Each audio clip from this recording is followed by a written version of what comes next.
E hoje eu estou com vocês. A gente vai estar junto para conversar um pouquinho hoje à noite, para ver o que Deus tem para nossas vidas. E eu gostaria de falar sobre algo hoje à noite que é inerentemente humano, que são relacionamentos. Então, quando a gente pensa no ser humano, automaticamente a gente vai pensar em relacionamentos. Psicólogos, sociólogos, filósofos, seu José o barbeiro, Dona Marta, lá da padaria, a minha vizinha, seus avós, seus tios. Todo mundo tem uma opinião formada sobre a importância de um relacionamento ou sobre o ódio que um relacionamento pode trazer para as nossas vidas. Mas todo mundo já discutiu isso em algum momento, sobre relacionar-se. E nós somos seres extremamente relacionais. Se vocês puderem olhar ao redor, vocês vão ver a comunidade que vocês fazem parte. Vocês não conhecem a todos, mas uma boa parte dessa comunidade vocês conhecem. C.S. Lewis, em seu livro Os Quatro Amores, ele fala e defende uma tese de que nós precisamos de relacionamentos familiares, nosso primeiro círculo de relacionamentos, amizade, um círculo que surge a partir dos familiares, os relacionamentos afetivos, aquela pessoa que nós entregamos o nosso coração e dividimos uma vida, e o relacionamento com Deus. Ele fala que esses 4 relacionamentos determinam como a nossa vida vai seguir. Sendo que nos dias atuais, pensarmos em relacionamento é algo extremamente complicado, por conta que a nossa sociedade ela não estimula que nós tenhamos relacionamentos. Porque para você ter um relacionamento, necessariamente implica em você investir tempo. E a nossa sociedade não diz que isso é investimento de tempo, isso é gasto. Quem já viu, eu chamar alguns amigos e ir para a Sweet Coffee, passar 1 ou 2 horas conversando sobre as coisas da vida, comendo alguma coisa e tomando um café. Quem já viu eu perder 2 horas da minha vida indo para a praia com alguns amigos, passar um tempo lá. Então, o mundo vai de encontro com isso. O mundo não quer que a gente perca tempo. Porém, há no coração humano um anseio muito forte de se relacionar com outras pessoas. Até no coração daquelas pessoas que são mais chatas, aquelas pessoas que são antissociais, que têm uma bateria social bem baixa, até mesmo essas pessoas, eles têm uma necessidade muito forte em seus corações de se relacionar com alguém. E a gente para pensar sobre isso, é muito forte, porque não é algo assim somente da minha vida. Quem me conhece sabe que eu sou o cara dos 90 centímetros de distância, né? Que é o tamanho de uma mesa com comida no meio para a gente poder ter um momento de comunhão. Mas isso é implantado no coração de cada um de nós. Se a gente para perceber, em certa medida a gente gosta de se relacionar, nós precisamos disso. E isso surge do coração de Deus. Porque Deus é comunitário. É Deus Pai, Deus Filho e Deus Espírito. C.S. Lewis fala que eles 3, enquanto comunidade, vivem em uma dança eterna da plena expressão do amor e pertencimento. E nessa dança eterna tem tanto amor de um pelo outro que transbordou e nos criou. Então nós somos frutos dessa comunidade eterna. Isso é muito massa quando a gente para pensar sobre isso.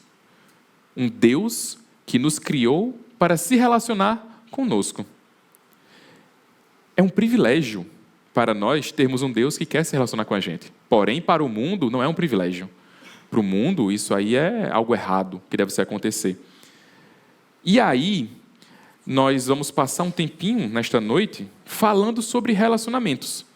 Não de uns com os outros. Isso a gente deixa para falar em outro momento, mas eu queria ter esse tempo da gente hoje aqui para falar do nosso relacionamento com Deus, para a gente poder pensar em como anda o nosso relacionamento com Deus.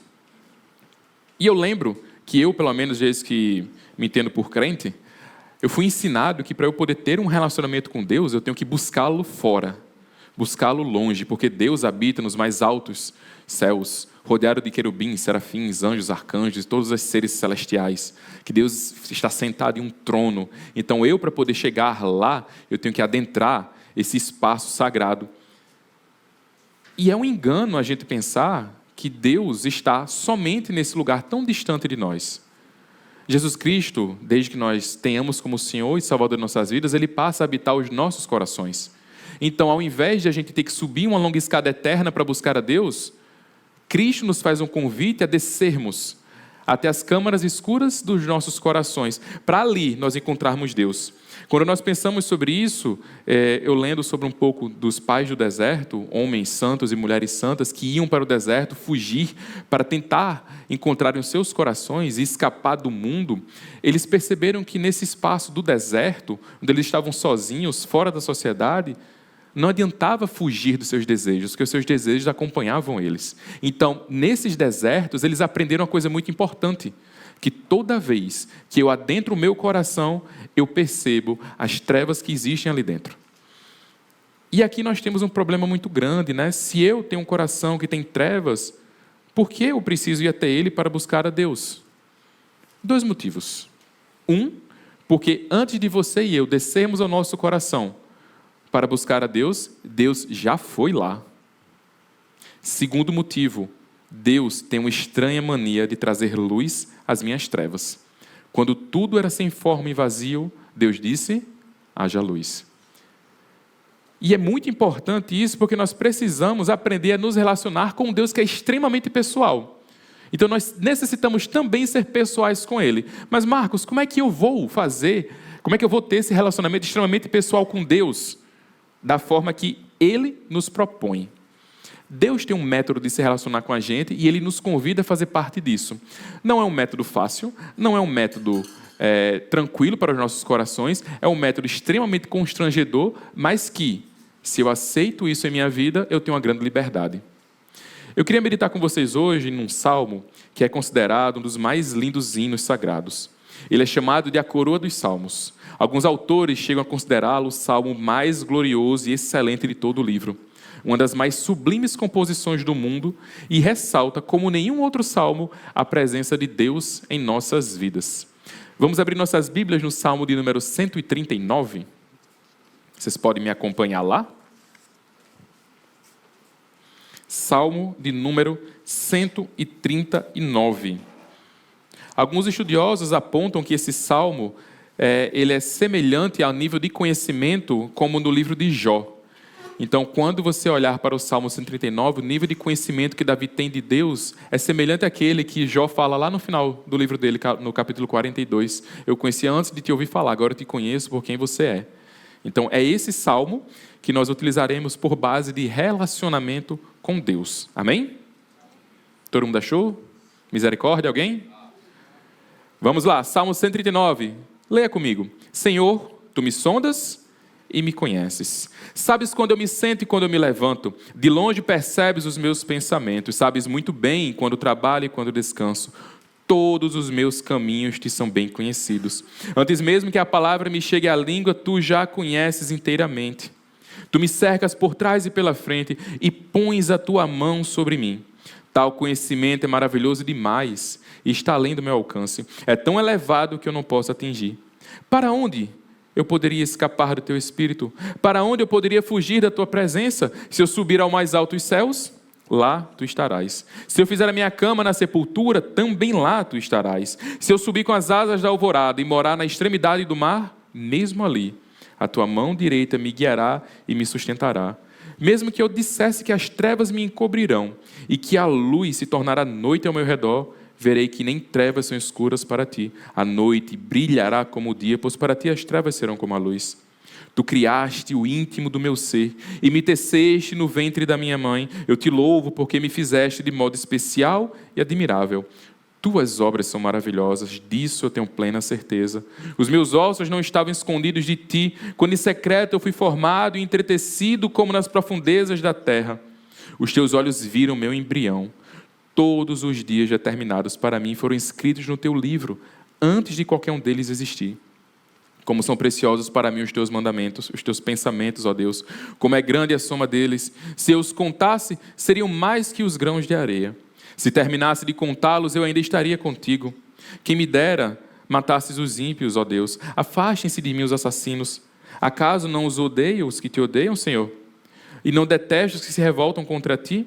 Tenho por eles ódio implacável. Considero os inimigos meus. Sonda-me, ó Deus, e conhece o meu coração. Prova-me e conhece as minhas inquietações. Vê se em minha conduta algo te ofende, e dirige-me pelo caminho eterno. Amém? Deus, nós te pedimos que o Senhor possa continuar se fazendo presente em nosso meio, e que o Senhor possa mostrar para todos nós como o Senhor quer se relacionar conosco, o que o Senhor pede de nós, e que nós possamos sair daqui cientes e querendo ter uma relação cada vez mais profunda com o Senhor. É o que nós te pedimos em Cristo Jesus. Amém. Meus irmãos, eu queria tirar algumas lições desse salmo, tirar lições sobre o nosso relacionamento com Deus, que muitas vezes é ignorado no nosso dia a dia. A gente tem tanta coisa para fazer que a gente coloca a nossa relação com Deus quando sobra tempo. E a gente ignora muitas vezes, porque se no final do dia eu chegar em casa e estiver morto de cansado, eu não vou fazer meu devocional. Porque no momento que eu começar a ler a Bíblia, eu vou dormir. Então é melhor eu nem ler. E aí nós temos essa vivência com a nossa relação com Deus de forma extremamente fria e fraca. E esse salmo ele vai trazer uma realidade para a gente muito forte sobre como nós devemos ter um relacionamento com Deus.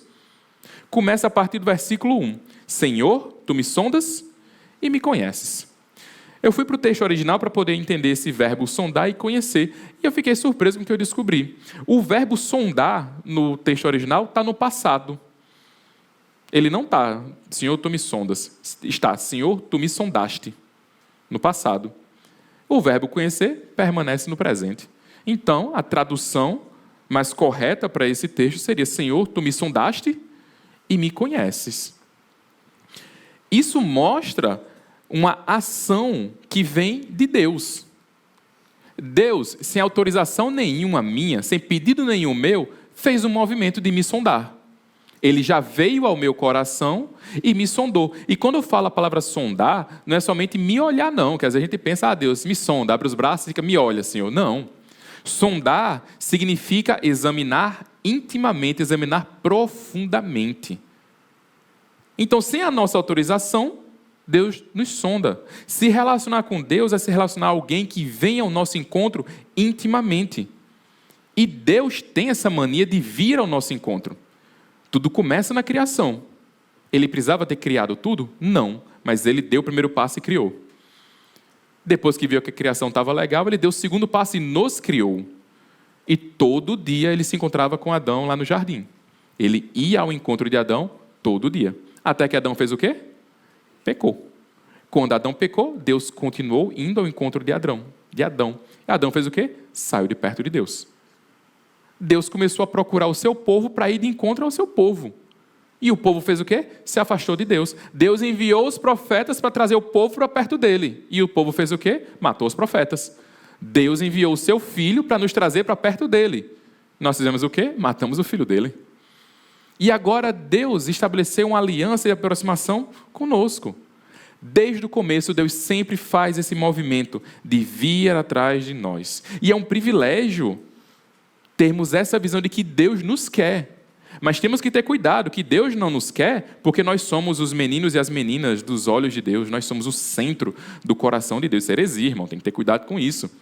Eu sei que a gente às vezes gosta de um ego bem alterado, mas vamos devagar. Isso de você achar que você é o centro do coração de Deus é pecado. Não funciona assim não. Deus vem atrás de nós porque o seu amor transborda de tal maneira que nos alcança.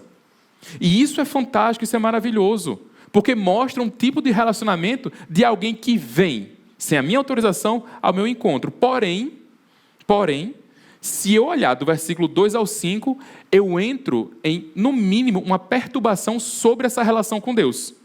Me acompanha aí no versículo 2. Sabes quando eu me sento e quando eu me levanto. De longe percebes os meus pensamentos. Sabes muito bem quando trabalho e quando descanso. Todos os meus caminhos te são bem conhecidos. Antes mesmo que a palavra me chegue à língua, tu já o conheces inteiramente, Senhor. Tu me cercas por trás e pela frente e pões a tua mão sobre mim. Meus irmãos, Deus conhece todas as minhas ações. Ele já veio e me sondou, então Ele conhece todas as minhas ações.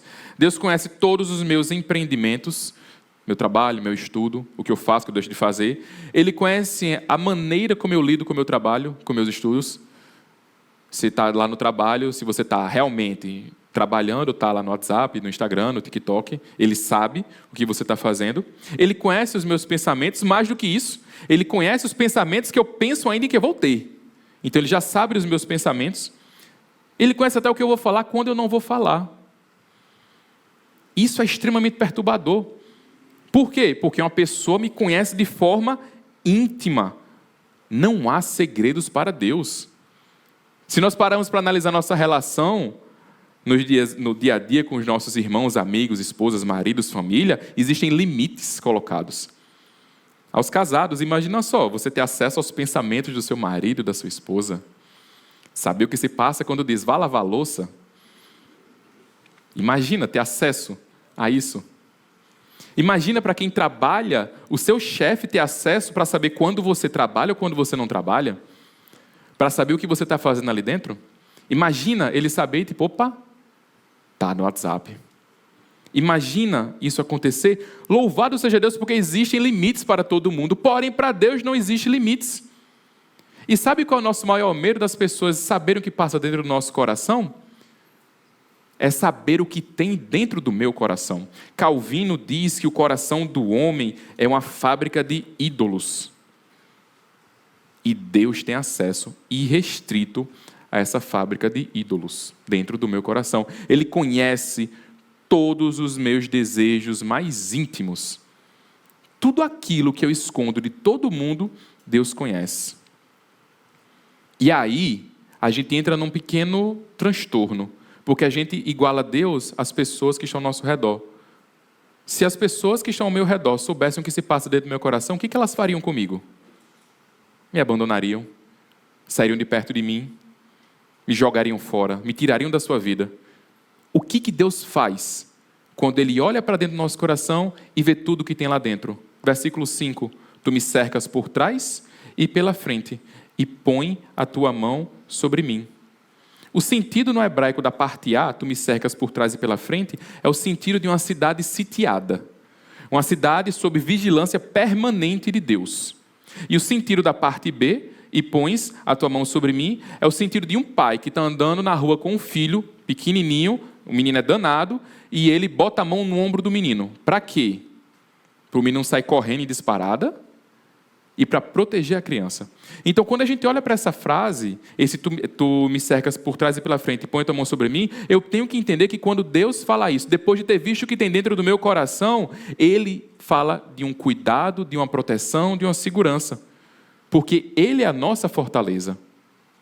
Nós estamos cercados diariamente pelo Altíssimo. Quando Davi entende isso, que ao invés desse relacionamento com Deus resultar em um afastamento de Deus e que ele possa seguir a vida dele em paz, Davi olha para isso e vê, cara, mesmo sabendo como é o meu coração, ele permanece aqui, ele ainda vem para perto de mim, me cerca. Davi diz no versículo 6, tal conhecimento é maravilhoso demais, e está além do meu alcance, é tão elevado que eu não posso atingir, é loucura saber que existe uma pessoa que tem acesso ao meu mais profundo íntimo, e mais do que isso, sabe do que se passa dentro do meu coração, e põe a mão sobre mim, como um pai põe a mão sobre o seu filho para protegê-lo e para contê-lo. Esse é o primeiro ponto da nossa relação com Deus. Ele me conhece e não há segredos meus para Ele. Sabe o que Davi faz quando ele entende isso? Versículo 7. Para onde eu poderia escapar do teu espírito? Para onde eu poderia fugir da tua presença? Nós não queremos esse nível de vulnerabilidade. Então, quando a gente se vê vulnerável na presença de Deus, ou da presença de qualquer pessoa, o que a gente faz? Foge. Quem ensinou isso para a gente? Adão. Esse não. Adão, o Adão bíblico. Adão. Adão vivia com Deus. Adão estava com Deus. Adão desfrutava da presença de Deus diariamente. Adão pecou. Qual foi a primeira coisa que Adão fez? Se escondeu por quê? Teve vergonha. Vergonha de quê? De ter sido visto nu. Adão esqueceu que quando ele pecou e ele entendeu que ele estava nu, existia uma vida anterior a esse período, a esse momento, em que ele estava nu na presença de Deus o tempo todo. Deus o conhecia, Deus sabia quem era Adão, Deus sabia o que ele estava fazendo. E a pergunta que Deus faz para Adão, Adão, onde estás, não é localização geográfica, não. É uma pergunta para Adão refletir o que ele fez da vida dele. Foi um pedido que Deus faz a Adão: onde é que estás? Para que Adão observasse o coração dele. E nós aprendemos isso com Adão. Toda vez que nós entramos em um relacionamento muito mais profundo, muito mais vulnerável, nós corremos. E Deus nos coloca na parede nesse sentido. Porque não tem como esconder nada dele. E a gente fica com medo, a gente foge de Deus. E aqui nós temos um dos grandes paradoxos do ser humano. Nós ansiamos por sermos conhecidos plenamente e nós temos medo, terror de sermos conhecidos plenamente. Porque isso vai gerar na gente um nível de vulnerabilidade que vai trazer medo de sermos vistos como nós somos. Brené Brown é uma pesquisadora que ela estuda sobre vergonha e sobre vulnerabilidade. Sobre a vulnerabilidade, ela diz o seguinte: ficar vulnerável é um risco que nós temos que correr se nós quisermos experienciar uma conexão verdadeira. Você não vai ter uma conexão verdadeira com ninguém se você não se portar vulnerável com essa pessoa. Você tem que simplesmente abrir o seu coração, mostrar o que você tem e entregar para outra pessoa. Essa outra pessoa vai olhar para o seu coração, entender o que tem dentro e receber com empatia, sabendo que ela é tão pecadora quanto você. A conexão é criada. A partir daí vocês têm uma relação. O problema é que as pessoas não fazem isso com a gente. Nós temos medo de abrir o nosso coração para as pessoas. Nós temos medo de mostrar quem nós somos. Por quê? A vergonha. E a vergonha, segundo Brené Brown, é a maior e mais poderosa das emoções. É o medo de não sermos bons o suficiente. Meus irmãos, por isso nós não queremos ser conhecidos inteiramente, nem por Deus, nem por ninguém. É extremamente desconfortável, porque nós temos medo de não sermos suficientes para ninguém.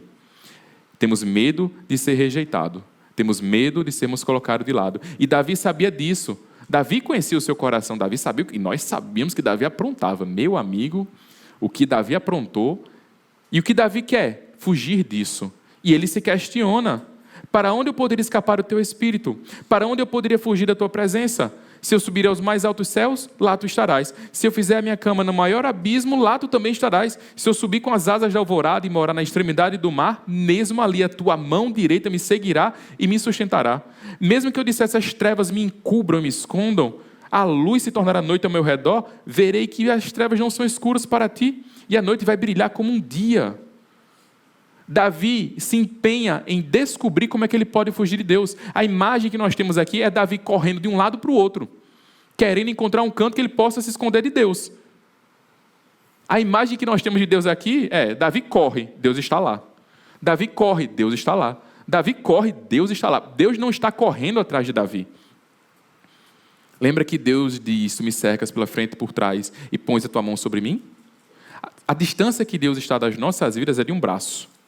É a distância para ele colocar a mão sobre o nosso ombro. Essa é a distância que Deus está de Davi. Então, quanto mais Davi se empenha em correr de Deus, mais Deus permanece ao lado de Davi. Apesar de Davi ser quem ele foi, aprontar o que ele aprontou, Deus não abandonou Davi. Apesar de nós sermos quem nós somos, de termos os corações que nós temos e de fazermos coisas que ninguém sabe, Deus não nos abandona. Ele sabe como é o meu coração. Ele sabe o que acontece aqui dentro, mas Ele não me abandona. No versículo 10, Davi tem um entendimento dessa fuga que é fantástico. Ele diz: mesmo ali, eu fugindo para onde for, mesmo ali, a tua mão direita me guiará e me sustentará. Mais uma vez o sentido de mão, em que Deus coloca a mão sobre a pessoa e Deus está ali com ela. A tua mão direita me guiará e me sustentará. Guiará e sustentará. Guiará, conduzirá. Sustentará, guardará. Sabe onde esses dois verbos aparecem também? Salmo de número 23. O Senhor é meu pastor, de nada tenho falta.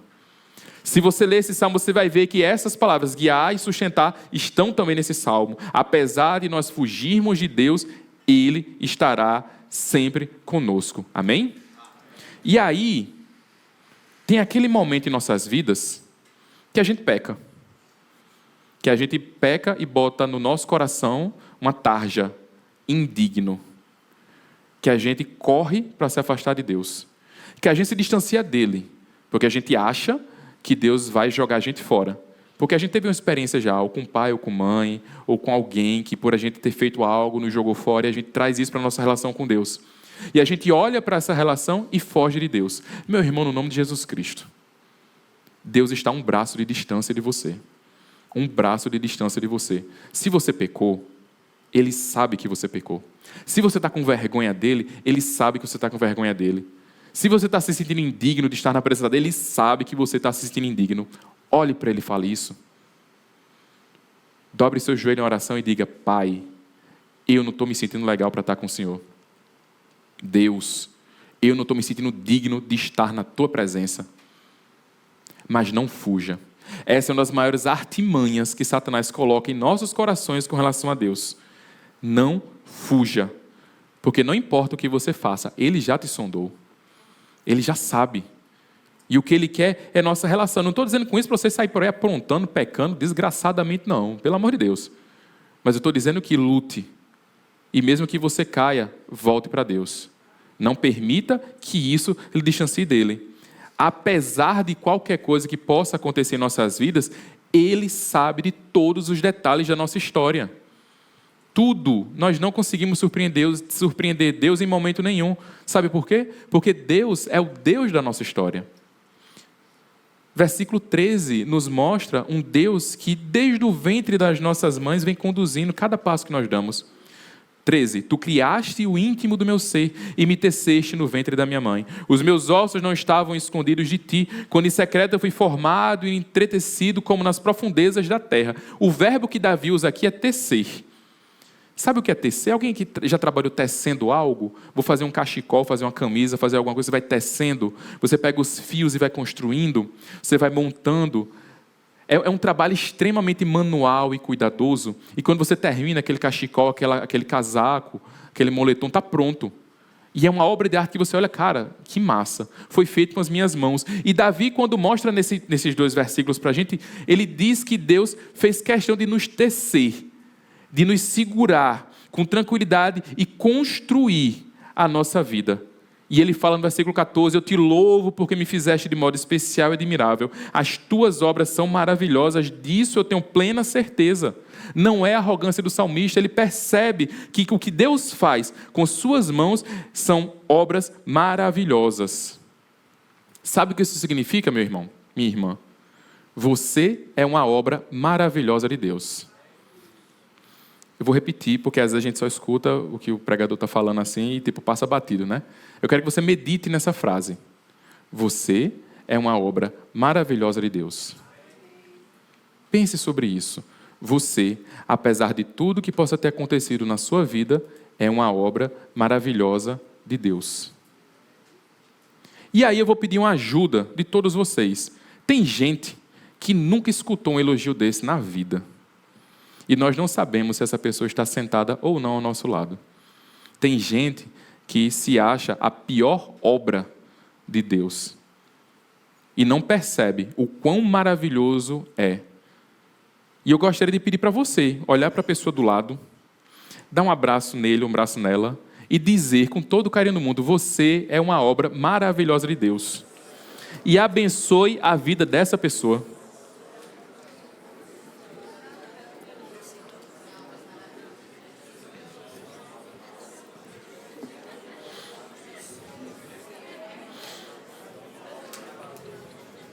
Abençoa, irmão. Abençoa quem está do lado.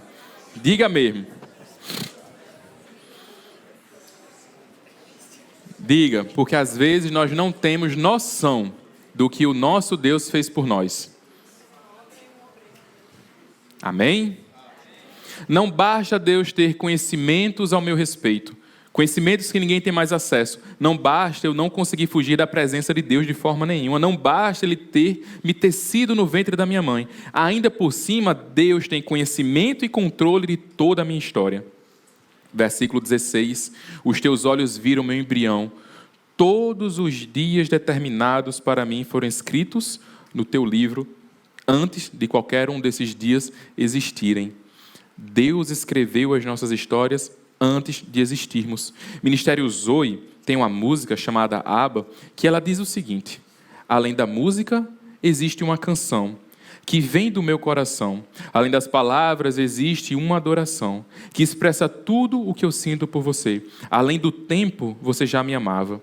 E hoje eu estou aqui porque você me conhece, me aceita como eu sou.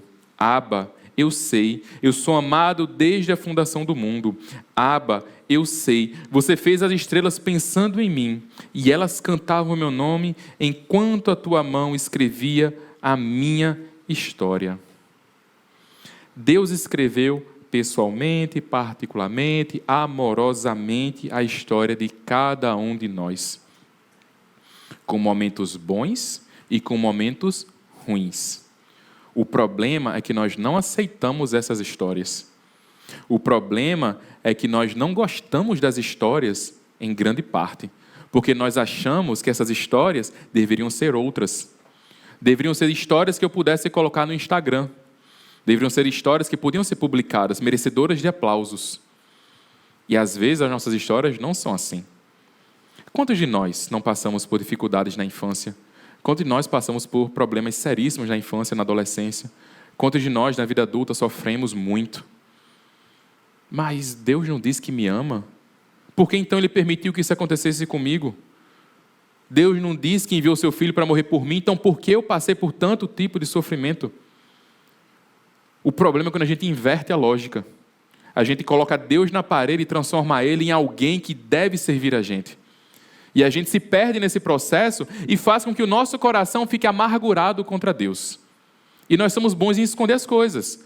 A gente bota uma máscara na cara, olha para Deus e sorri. Obrigado, Senhor, pela tribulação que existe na minha vida. E Deus já nos sondou. Ele sabe o que está no meu coração. Eu boto essa máscara que vira uma mágoa em meu coração, um rancor contra Deus, algo que vai literalmente inflamando a minha vida contra Ele e me leva ao outro lado, a me afastar dele, ao invés de me aproximar. Tem coisas em nossas vidas que aconteceram que a gente não pode fazer nada com relação a isso. Tem coisas dos nossos passados que foram literalmente destruidores de várias relações nossas. Tem coisas que nós passamos que deixaram marcas profundas em nosso coração. Tem um personagem em um filme que ele fala que existem algumas cicatrizes que são para além de cura. São cicatrizes que tem no nosso coração, no nosso corpo, que infelizmente vão nos acompanhar. Que infelizmente terapia não vai dar jeito, que infelizmente aquela cura milagrosa que a gente clama a Deus que vem do céu não vai dar jeito, não vai chegar essa cura. Nós temos essas marcas no nosso corpo. Elas são nossas. E nós temos que aprender como viver e conviver com elas. Se perdoando, se deixando ir, se livrando delas de alguma forma, mas nós precisamos entender a nossa história. Porque Deus escreveu a nossa história. Se Ele escreveu a nossa história, tem algum sentido até nas desgraças que acontecem conosco. Eu não tenho a menor ideia porque Ele permitiu que acontecessem certas coisas na vida da gente.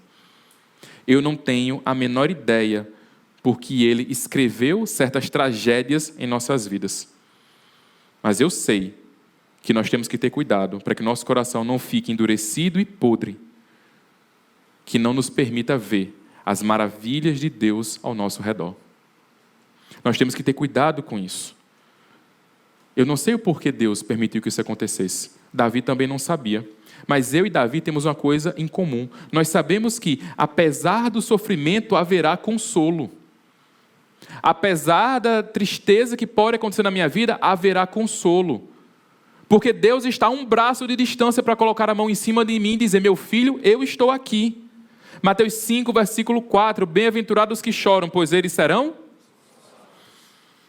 Ele é fiel para cumprir as suas promessas. O sofrimento vai vir? Vai. Infelizmente vem.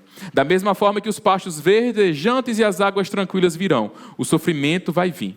Em um momento que ele vier, Deus permanecerá ao nosso lado. Ele é o Deus da minha história. Ele sabe os momentos em que as coisas vão ficar difíceis. Ele não tem medo de dificuldades. Ele não é pego de surpresa por nada que aconteça em minha vida, porque o grande eu sou é poderoso para fazer muito mais do que pedimos e do que imaginamos.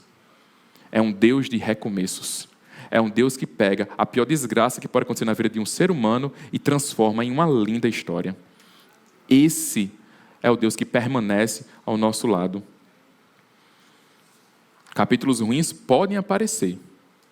Tenha certeza que o consolo virá. Quando Davi entende tudo isso, Davi chega numa encruzilhada na vida dele. Porque o Deus que me conhece, o Deus que não me abandona, o Deus da minha história, está querendo uma relação comigo. E Davi se vê impotente perante esse Deus. Nós nos vemos impotentes perante esse Deus. O que eu posso fazer? Como é que eu posso resistir a essa pessoa que sabe de tanto, que faz tanto, que me rodeia, que a mão dele está distante de mim de um braço, que está ali presente em minha vida? Davi tinha 2 caminhos a seguir. Fugir de Deus, como Adão nos ensinou. 2, mergulhar de cabeça nesse relacionamento. E aí nós temos que entender uma coisa com Deus. Deus não negocia a participação dele em nossa vida com ninguém. Ou você está com ele em um relacionamento, ou você não está. Não tem meio termo para Deus. Deus não quer metade da gente. Deus não quer aquela parte em que eu separo um pedaço do... Não, Deus quer a gente por inteiro. E isso é muito complicado, porque muitas vezes nós jogamos com Deus e dizemos, nessas áreas o Senhor pode, nessas outras áreas não. Não, Deus quer a gente por inteiro. Deus nos chama a entrar em nosso coração, onde Ele já está habitando, para que nós possamos ver o que tem ali dentro. Se você pegar a partir desse versículo e voltar, você vai ver um Deus que conhece a minha história, que escreveu a minha história, um Deus que me criou, que me teceu, que me formou, um Deus que está ao meu lado, ao meu redor o tempo todo, que eu não consigo fugir da presença dEle, um Deus que me conhece intimamente, até chegar em uma pergunta que tem lá, Deus, Tu me sondaste. Deus, Tu me sondaste. Então a gente vê que é um processo de dentro para fora. E nesse processo é um movimento que nós precisamos descer as câmaras escuras das nossas almas e ver o que tem ali dentro. Davi decidiu ficar e se relacionar com Deus. E ele chega a uma conclusão sobre esse relacionamento. Versículo 17. Como são preciosos para mim os Teus pensamentos, ó Deus. Como é grande a soma deles. Se eu os contasse, seriam mais do que os grãos de areia. E se terminasse de contá-los, eu ainda estaria contigo. O versículo 18, a primeira parte no hebraico, ele fala, deixe-me contá-los, Deus, os seus pensamentos, deixe-me contá-los. Mais do que a areia, eles são muitos. Eu acordei e tu ainda estás comigo. A partir desses versículos existe um movimento de dentro de Davi para Deus. No início do Salmo, é Deus quem se aproxima de Davi, quem dá o primeiro passo. Mas essa aproximação de Deus cabe em nossos corações uma mudança de atitude e pede que nós tenhamos um movimento de ir atrás de Deus. É um movimento meu, que eu vejo para Deus e eu digo, deixe-me contar os teus pensamentos, Senhor. Deixe-me ver os teus pensamentos, e mesmo que eu sei que são muitos, assim que eu canse, durma e acorde, o Senhor estará comigo. E aí, quando é que eu começo a contar esses pensamentos, Marco? Quando eu tenho uma vida devocional com Deus. Quando eu invisto tempo em Deus. Conhecer Deus leva toda uma vida eterna. E nós temos desprezado os momentos de estar com o Senhor. Ver a glória de Deus no mais obscuro de nossas almas é se maravilhar com o poder do Pai de amor, com aquele que no meio das nossas trevas interiores diz, haja luz. Os pais do deserto falam sobre esse interior de trevas que existe em nossos corações. E eles nos convidam a buscar Deus no meio dessas trevas. Porque é ali, quando nós encaramos o mais perverso do nosso ser, que eu entendo que eu sou pecador e que eu merecia. É ali que eu tenho consciência do mal que habita no meu coração. E eu posso gritar desesperadamente, tem misericórdia de mim, ó Deus. É ali que a distância de um braço, eu sentirei a mão do Pai de amor, me tocando e dizendo, calma, meu filho, eu estou aqui. Eu estou aqui para lhe livrar dos seus inimigos. Do 19 a 22, são versículos que nós chamamos de imprecatórios, são versículos que o salmista despeja uma ira santa contra os inimigos de Deus. E eu queria me atrever a fazer uma analogia aqui. A gente, às vezes, joga muito para fora da gente o problema com os inimigos que nós temos. Quando, na realidade, esses inimigos estão aqui, dentro do meu coração. E eu queria que você lesse comigo, e eu vou acrescentar algumas palavras nesse texto, para que a gente medite sobre isso. Versículo 19. Quem dera, Deus, matasse os meus pensamentos ímpios. Afastem-se de mim os desejos assassinos, porque falam de ti com maldade. Em vão Eles rebelam-se contra ti. Acaso eu não odeio os pensamentos que te odeiam, Senhor? E não detesto os desejos que se revoltam contra ti? Eu tenho por eles ódio implacável. Eu considero os meus amigos, meus inimigos. Sabe onde isso aqui, essa batalha, vai acontecer? Sabe onde essa batalha vai ser travada? No seu quarto. No seu quarto. Às vezes a gente transfere todo o processo para aqui para dentro da igreja e espera que no domingo venha uma mensagem reveladora ao meu coração, que transforme o meu coração de glória em glória, que eu fique simplesmente outra pessoa. Pode ser que aconteça. Mas essa luta, essa transformação, esse ver esses pensamentos ímpios e colocá-los debaixo da vontade de Deus, acontece no meu quarto. No meditar na palavra. E nós não meditamos na palavra de forma interna. A gente medita na palavra de Deus de forma externa. A gente lê para fora a palavra de Deus. E a gente esquece que quem tem que ler a gente é a palavra de Deus. É a palavra de Deus que tem que falar ao meu coração. É ela que tem que me ler. A gente acha que buscar Deus é buscar Deus lá fora, quando o amor dele já nos alcançou aqui dentro. Nós temos que ter esse entendimento que nós precisamos buscar a Deus e meditar em sua palavra para que ela possa causar transformação em nossas vidas. Mas nós só teremos transformação em nossas vidas se nós dedicarmos tempo a essa palavra. Pastor Marcelo já vem falando há um tempo sobre Lectio Divina aqui na igreja. Lectio Divina é um modo de você meditar sobre as palavras. É um modo bem antigo.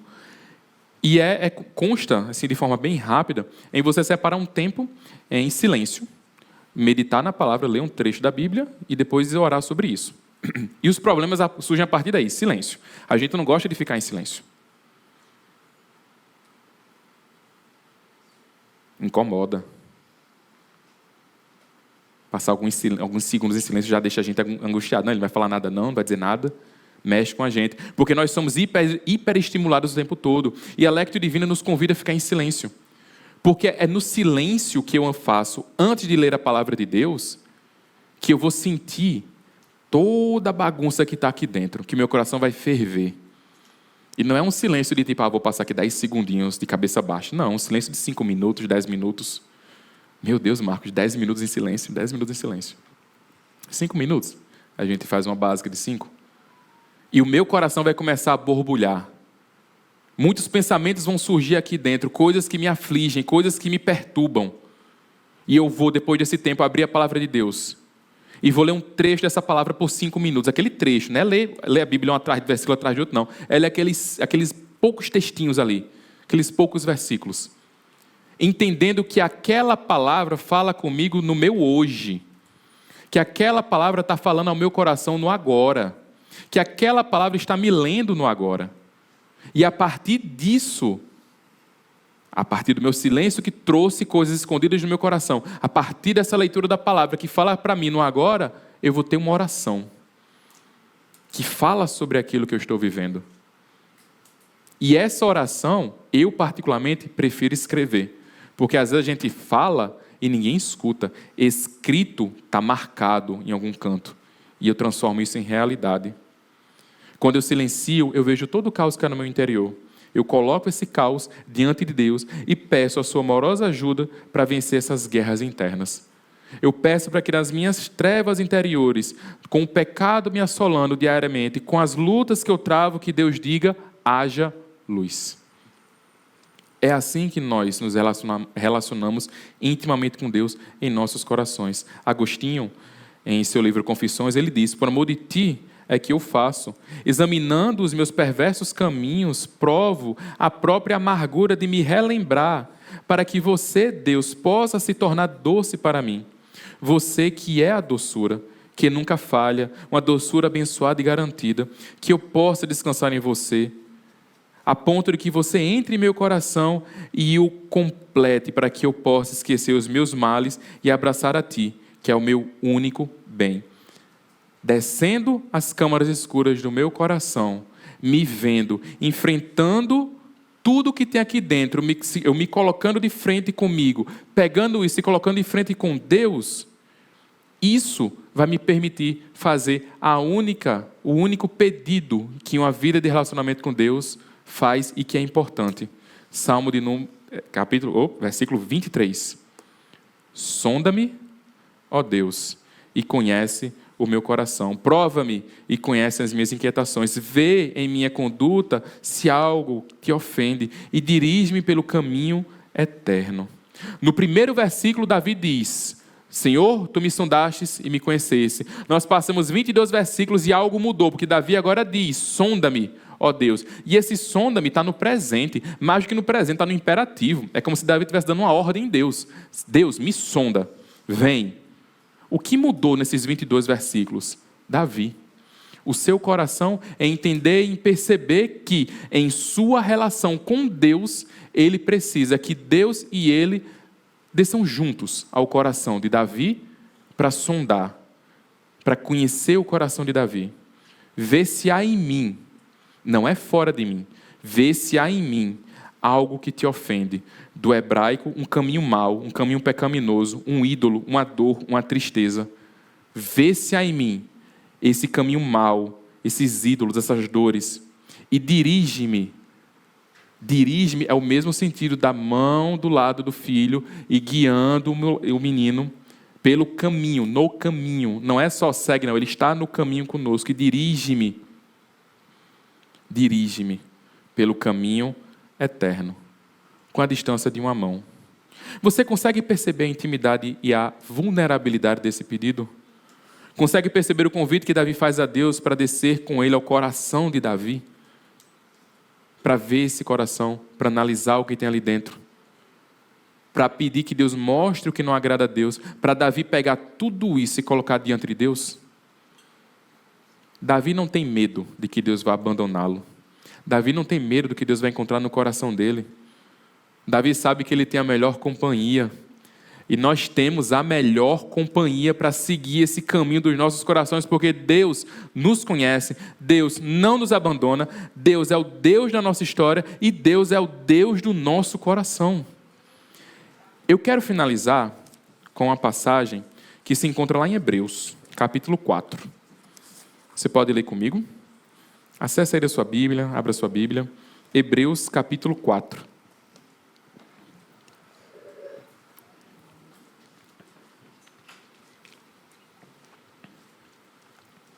Hebreus, capítulo 4, versículo 13.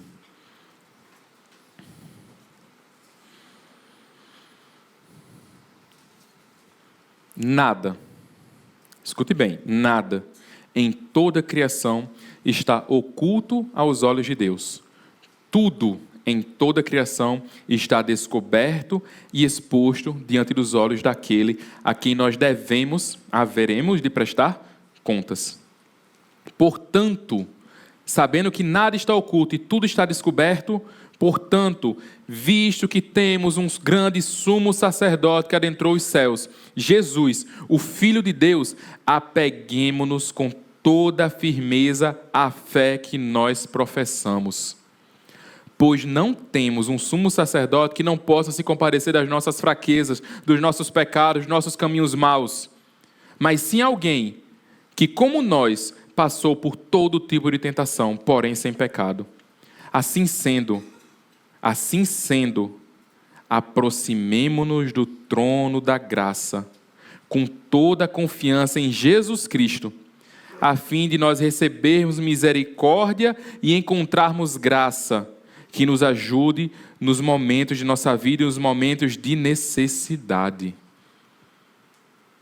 Não temos um Deus que não se compadece com as nossas vidas. Nós não temos um Deus que não entende o que se passa no nosso coração. Nós não temos um Deus que está distante de nós. Nós temos um Deus que está à distância de um braço, para colocar a sua mão sobre cada um de nós.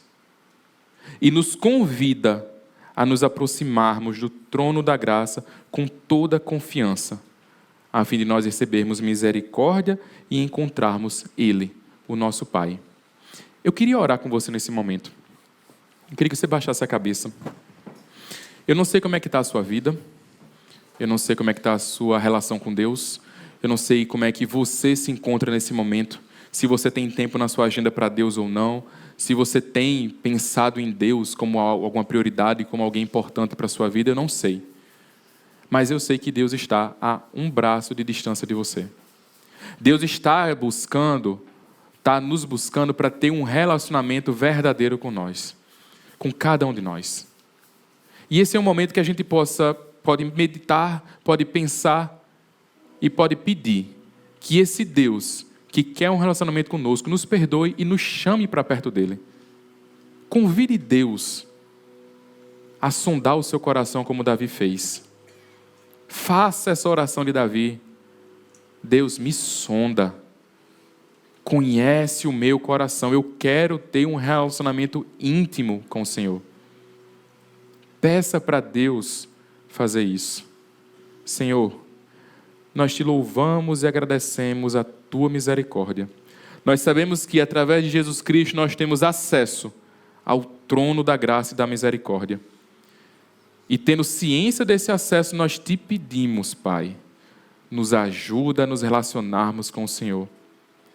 Desperta no nosso coração o desejo de te querer. Desperta no nosso coração a vontade de passar tempo com o Senhor. Desperta em nosso coração a prioridade de colocar nas nossas agendas semanais dias lendo a tua palavra, meditando, te louvando, te buscando. Se torna precioso para nós, Deus, que o nosso coração possa te desejar ardentemente, porque é só no Senhor que nós encontraremos descanso, alegria, satisfação. Nos ajuda, Deus, a te buscar. É o que nós pedimos, Pai, e nós te agradecemos em nome de Jesus Cristo. Meu irmão, minha irmã, coloque na sua agenda Deus, priorize o seu momento com o Senhor, para que Ele seja cada vez mais para você precioso. Amém? Vamos colocar de pé? Vamos celebrar a Deus e cantar?